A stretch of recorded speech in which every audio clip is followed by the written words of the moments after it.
তো আজকে ভগবদ গীতার বিষাদ যুগের 11 নম্বর শ্লোক আমরা শ্রবণ করব। আর 11 নম্বর শ্লোকে দুর্যোধন এখানে কথাগুলো বলবেন। সমস্ত সেনা সদস্য মিলে ভীষ্মদেবকে সহায়তা প্রদান করার জন্য।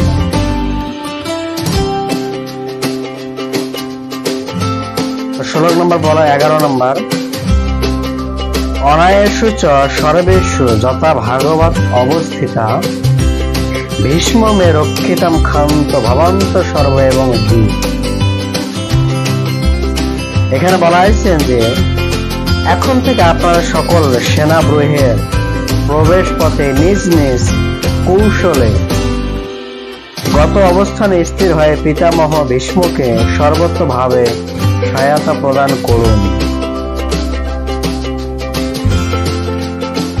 এখানে শিলা প্রভুপাদ তাৎপর্য বলছেন যে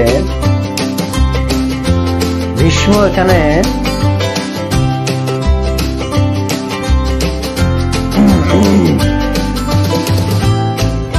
ভীষ্মদেবের প্রশংসা করেছেন দুর্যোধন।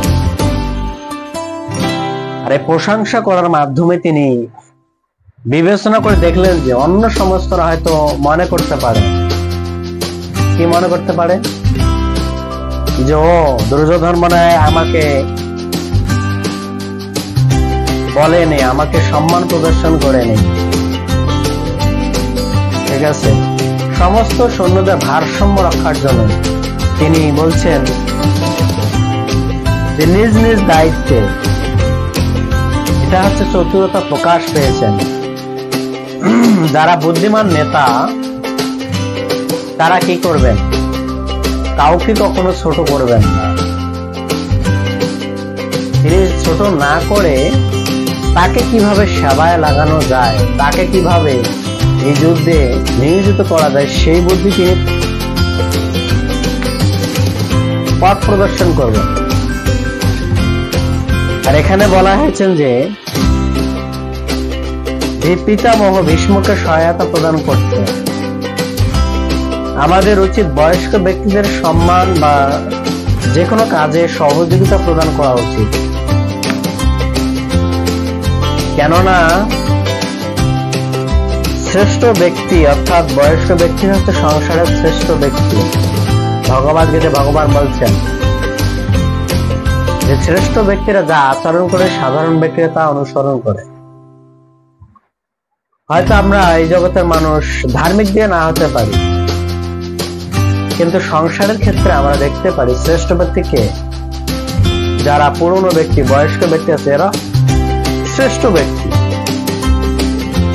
কেন শ্রেষ্ঠ ব্যক্তি?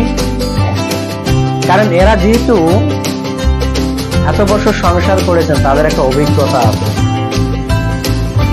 কিন্তু সেই অভিজ্ঞতায় এখনকার ইয়ং জেনারেশন, এখনকার ইয়ং ছেলে মেয়ে উভয় কেউ নিতে চায় না। অর্থাৎ কেউ কাউকে সম্মানে প্রদর্শন করেন না, সামান্য নৈতিকতাটা তারা ভুলে গেছে।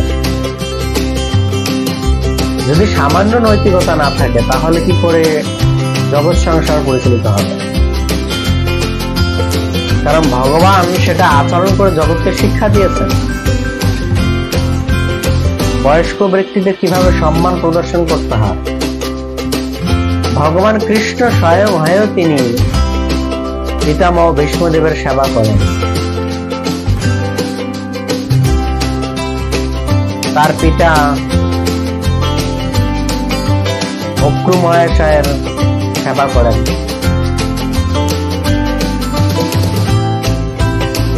আমরা দেখতে পারি ভগবানের দৃষ্টান্ত অনেক। নন্দ মহারাজের পাদুকা তিনি মাথায় বহন করেছেন। এটা হচ্ছে জগতের শিক্ষা যে আমরা বয়স্ক ব্যক্তিদের সম্মান প্রদর্শন করা উচিত, বয়স্ক ব্যক্তিদের আমাদের শ্রদ্ধা প্রদান করা উচিত এবং তাদের কাছ থেকে আমাদের জ্ঞান গ্রহণ করা উচিত। যেহেতু কলিযুগের ছেলে এবং মেয়ে উভয় তারা তাদের নিজের ব্যক্তির স্বাধীনতার কারণে তারা বয়স্ক এবং ছোটদেরকে কিভাবে ব্যবহার করতে হয় সে সেটা ভুলে গেছে,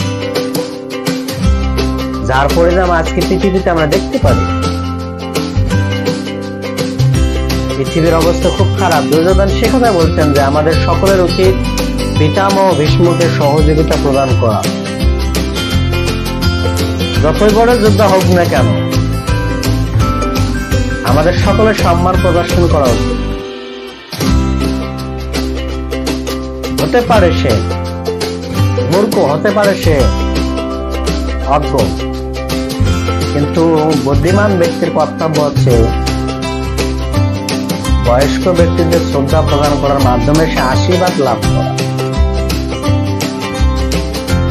যদি আমরা আশীর্বাদ লাভ করতে পারি তাহলে সেই ব্যক্তি আমরা কি আশীর্বাদ ফলস্বরূপ আমরা সহজে যে কোনো কাজ লাভ করতে পারি। এখনকার ছেলেমেয়েরা তো সে চায় না। পিতা মাতা চরণ ধরে প্রণাম করা উচিত, প্রণাম তো দূরের কথা, সম্মান প্রদর্শন করে না। আসলে এই নৈতিকতাগুলো আসে কোথা থেকে? এই নৈতিকতাগুলো কখনো জড়বিদ্যা প্রদর্শন করতে পারে না। এই নৈতিকতাগুলো আসে পারমার্থিক বিদ্যা থেকে, যেটা আমাদের বর্তমান সমাজের শিক্ষা গ্রহণ ব্যবস্থা নেই। জড়জগতের শিক্ষা থেকে ধার্মিক শিক্ষা, নৈতিকতা শিক্ষা প্রদান করেন, কাকে কিভাবে সম্মান প্রদর্শন করতে হয়। কারণ এর মাধ্যমে সে তার মনোবৃত্তি প্রকাশ পায়। আমরা জড়জগতের মানুষ বলি যে তার ব্যবহারে বংশের পরিচয়। কিভাবে হবে? নৈতিকতাগুলো আসবে কখন?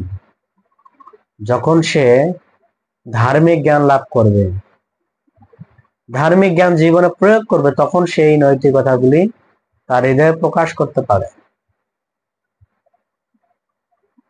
দুর্যোধন সে কথাই বলছেন যে আমাদের যার যার নিজ দায়িত্বে পিতামহ ভীষ্মদেরকে সহযোগিতা প্রদান করতে হবে।